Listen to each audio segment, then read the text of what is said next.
Welcome to my designer class. My name is Mercy and I'm an independent Stampin' Up! Demonstrator. In today's tutorial, I'm going to be featuring this brand new set that will be available in September. It's called Country Home, I believe. Yes, it's called Country Home. Anyhow, some of my inspiration for the color choices here comes from these enamel glitter dots. I just thought it was so cool. I didn't end up using the purple, but you can see I did use a number of these, the Melon Mambo, Granny Apple Green, and the Coastal Cabana. So I just thought they were gorgeous together when I saw it on this page, and I thought, why wouldn't I try a card using at least some of them? So I did. Anyhow, I will get right to it with making this beautiful card. I made it into an anniversary card. Some of the elements that I used were in this card. I show here the watercolor pencils, and my paper choices would be the Daffodil Delight here for the circle, Granny Apple Green, and Coastal Cabana for the main card base. So without further ado, I will get to work. So first thing I'm going to do is bring out my scrap of cardstock here, and I'm going to stamp the water can, actually it's not water can, but the milk jug. So I just thought this set was it's so adorable. There's so many cards that you can make from it. I did do some, case there, it's called, copy from the catalog, and I will show some of those cards later in the tutorial, but this is one I came up with. So it's just really simple with the photopolymer too. They have two designs for the flowers. Both are absolutely stunning. I will just bring out the case here. This one with the cotton, and then this one, which I used the cotton. Okay, so I will go ahead and stamp the flowers in. It's just such a fun fall theme type, well, late summer too. I'm gonna have to get my head in here because I really want to make sure I get it right. Oh, ta-da! It's pretty good. Yeah, it's perfect. Okay, so I will quickly clean it with my wonderful stamping chamois, which if you don't have this product, this is my favorite, I would say, of the brand new products in the annual catalog. So there I have it. With the watercolor pencils, I will go ahead and bring in, and I won't do all of the watercoloring, but I use this assortment, which I wrote on here, so I won't go talking about that. But basically, I just use the Granny Apple Green to color the leaves. Pretty standard. And I use the basic gray for the watering, or not watering can. I don't know why I want to say watering can, because it's a milk can. I can't speak. So you don't have to be too concerned about like having lines, because what you're going to do is come in with your aqua painter and smooth it out, and you really don't have to fuss too much. Now with the Coastal Cabana, these little dots is what I chose to color with the Coastal Cabana. I thought it turned out really well. I haven't really seen people do that. If you go on Pinterest, you can get a lot of great ideas. This is the Melon Mambo. There weren't a lot of flowers that I thought it would go well with, so I just did this one center one, and then I blended it with the Wink Stella pen. All right, now one thing I just realized is I didn't do the little circle. So I will go ahead and bring my stamp pad back to write a phrase in the center of the can. So this is pretty easy to do, to center it, which I didn't quite do, but oh well. But you get the idea. It's actually pretty simple. It's a little harder when you're trying to do it on video because you don't want to get in the way. But I thought hello was really cute. They also have love. I used love for the anniversary card that I made, and just a really wonderful possibilities with this card. It also had some beautiful sentiments, which I actually didn't use because I was making a card for my sister her anniversary, and that's what inspired what I did there. Okay, so the other big thing, what really made this card, I think, is this beautiful buffalo check background stamp. And that's what I'll show next, how I did that. So I'll set this aside, my little items here. Oh, here we go.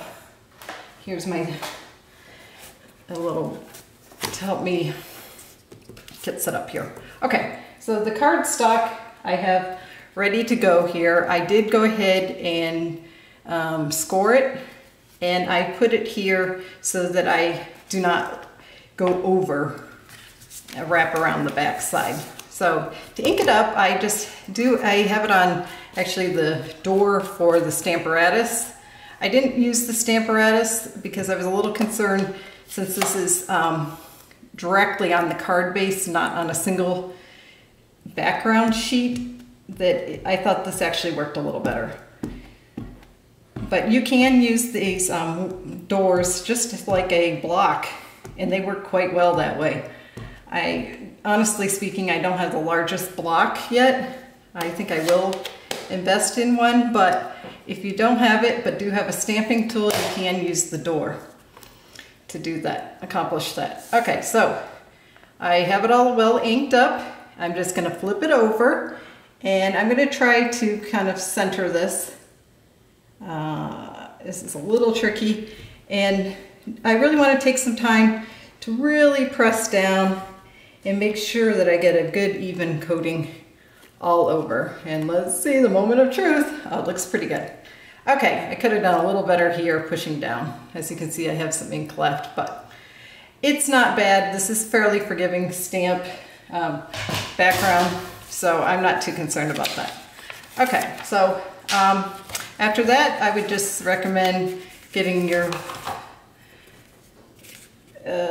bone folder and go ahead and burnish. And of course, it is better if you do this on a little harder surface for that. So there we go. All right, so that's the beautiful buffalo check background. I think it's just stunning. And I will go ahead and show you, I prepared some circles. With my original, I just had a straight circle, but I decided to run it through and use the Big Shot embossing mats, just to add a little bit more detail. So I have got two choices here. I will go ahead and use this one, since the other one looked more similar. And I went ahead, I'll go ahead and quickly adhere this. I feel like I should go ahead and use some of my wonderful tear tape, which I'm extremely fond of, just to make sure that it doesn't come loose. It's a little sturdier than, let's say, just the straight snail. So I will go ahead and add a little one. I'm so used to actually layering this. It's actually fun just to have this straight card base and have the color on the background. And it does save a little on paper. So I hope that you will think about giving that a try. Now, the next step will be the sentiment. And I cannot believe this. Oh no, thank God. I do have a little green piece. It was tucked under some other paper, and I thought for a second, man, I can't believe it. I didn't bring that to my table. Okay, so this one we're gonna just go ahead and do happy birthday.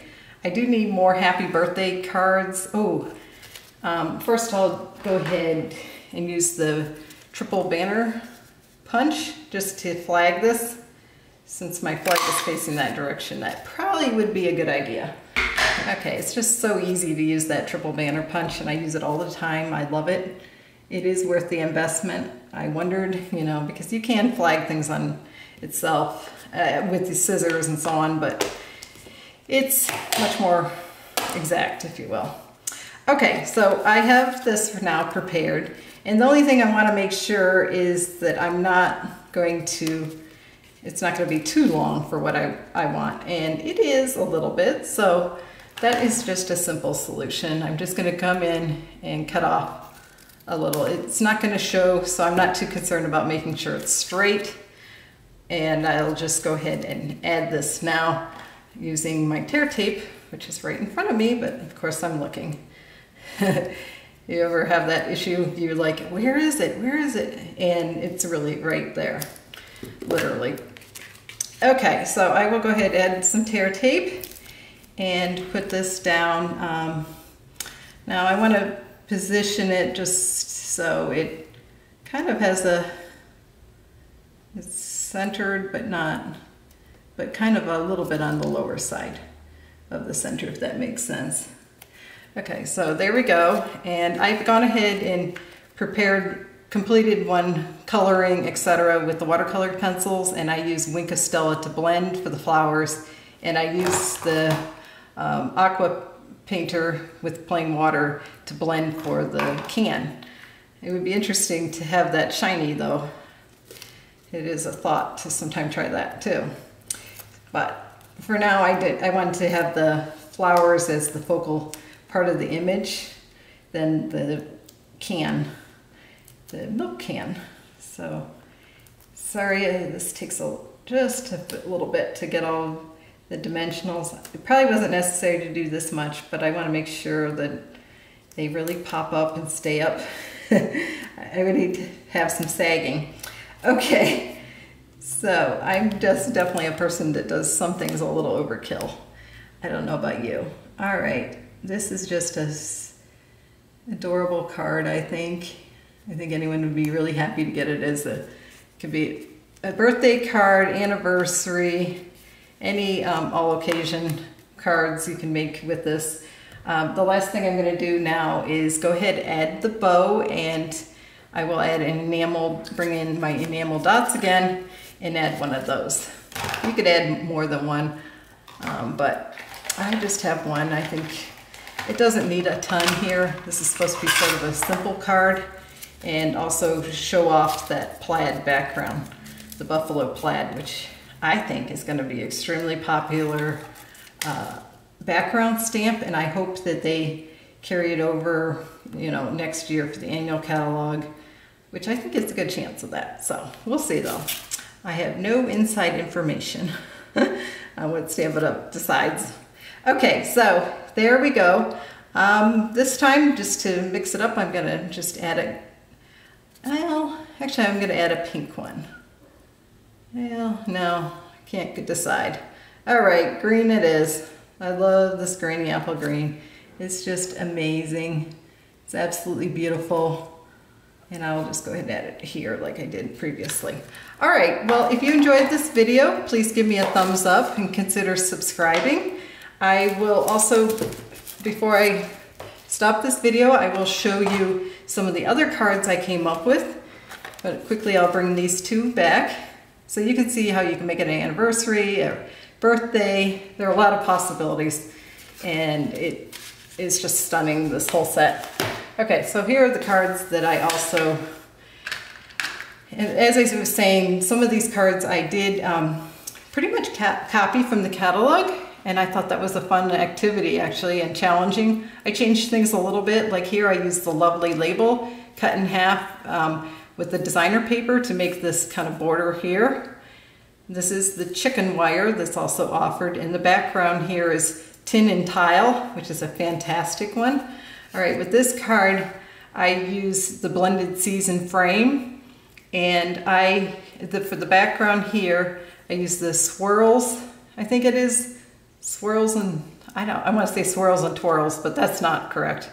It's a new embossing folder here, and I just thought this one turned out well. I also did some sponging here with Balmy Blue, with the Highland Heather. Green was the, what is that, real pale light green. Anyhow, and a little bit of the Melon Mango. All right, so this card, I also used the buffalo check background, and I used some seasonal framelits here to cut out these flowers and stamps too. And this one I think was the favorite of my copies. I did do more on my own here than what the sample showed. I did use the copper foil here embossed with the tin and tile embossing folder, and just cut a strip. You could get 3 out actually and a half. So I would, if I do this again for maybe a class, I would definitely, I think I will use this card. This I thought turned out really well. All right, thank you so much for watching. If you would like any of the products used today, please feel free to email me at mewants3@gmail.com and consider subscribing to my channel. Don't forget to tap the bell for notifications. Happy stamping and thanks again. Bye.